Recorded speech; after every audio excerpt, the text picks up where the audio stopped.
I forgot the music. Hang on.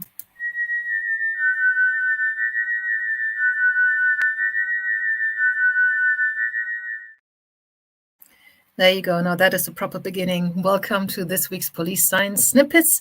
3 bits of information from published academic research articles that I've trawled through on your behalf to try and find something that is useful, actionable, practical, and something that you can hopefully apply in whatever your role is straight away if you're working in law enforcement. So these are publications from the fields of police science, investigative psychology, forensic psychology, evidence-based policing, anything that was done in that kind of area, also applicable to military, other law enforcement, and intelligence. So every week I go online and read them out and try and put a little bit of context around them, or post some questions that maybe were raised in my mind when I read through the information that was posted about the article. And I also email the snippet and the link to the original research straight into your inbox if you're already on the Police Science Doctor email list. If you are not already on the Police Science Doctor email list, you can join anytime for free. You can also leave anytime for free. Just Google Police Science, go to policesciencedoctor.com or policesciencedr.com, and you can enter your details, name and email address into the field, into the form that pops up, or you'll find it at the bottom of each page. So the first snippet for this week is about security versus police in schools. Recent policy changes in a number of states and political pressures resulting from acts of mass violence have led policymakers to face decisions between the use of police school resource officers, SROs, so these are police officers, and security guards, either police or security guards. In contrast to the police school resource officers, SROs, the use of security guards in schools is not systematically related to student arrest or suspension rates. The findings suggest that non-sworn security guards may provide a form of security personnel that minimizes the criminalization of students relative to the police personnel. So it's very important to avoid criminalization of young people. If we can possibly keep them out of the criminal justice system, that would be great, because if we put young people into the criminal justice system, we are dooming them to a life of heightened risk of reoffending, and that's exactly the opposite of what we're trying to do.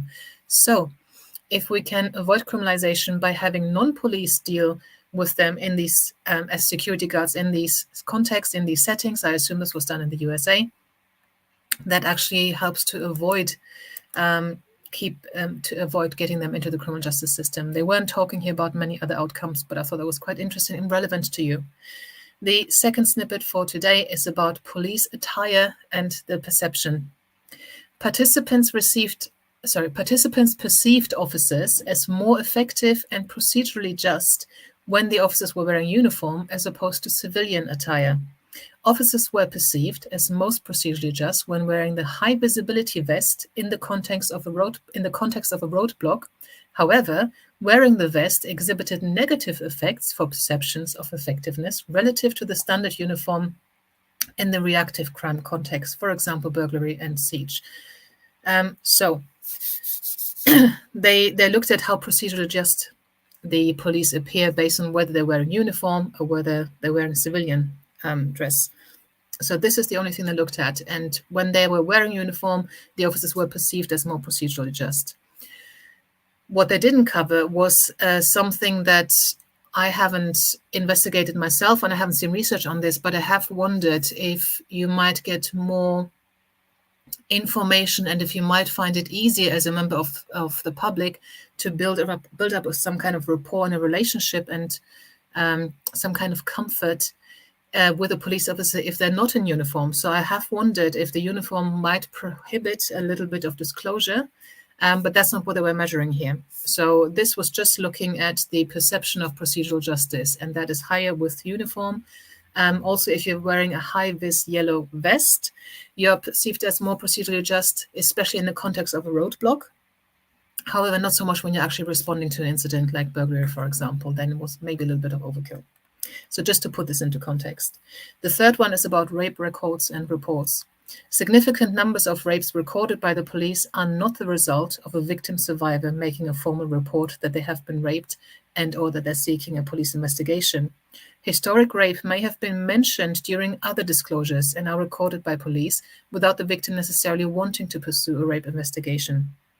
This has implications on outcome figures. So in this article, we were talking about the fact that a police officer might be going through the DASH questionnaire, domestic abuse, stalking and harassment. That's something we use in the UK to try and assess the risk of a domestic abuse victim or the risk that they are experiencing. As part of that, there are questions such as, have you ever been sexually assaulted by the perpetrator? And they may say, yeah, he rapes me sometimes, they're married and something like that. So that will then often be recorded as a rape. However, that victim does not necessarily want to prosecute the partner for rape. So that will go into the statistics as a reported rape that then doesn't have an outcome, doesn't have a positive outcome, doesn't have the victim's support. And that's what they're talking about here, that the outcomes that we have for rape are horrendous. The conviction rates are horrendously low, but maybe one of the factors is that actually many records of rape are made not by the victim actually wanting that to be investigated. It might be peripheral reporting, if that is a word. So that was the snippets for today. I hope that there was something useful to you. I hope that if there wasn't anything useful for your particular role today, that you'll find something in the other weeks. If you are on the list, you have also got the password to access the read page on policesciencedoctor.com, where you'll have all the PDFs with all the previous police science snippets from all the previous weeks. So knock yourself out, and I'll see you again next week. Until then, let me find the outro. Bye-bye. There it is. Thank you for watching. I hope you found this content useful. You can get access to each episode's transcript with key learning points, timestamps, and references if you get yourself onto my mailing list. Just go to the main website on policesciencedoctor.com, and on the bottom of each page you will find a sign-up form for notifications of new content. Just enter your first name, your preferred email address, and the type of organization you work for. You will not get any spam. This is just for me to let you know about new content and for you to get access to all the transcripts.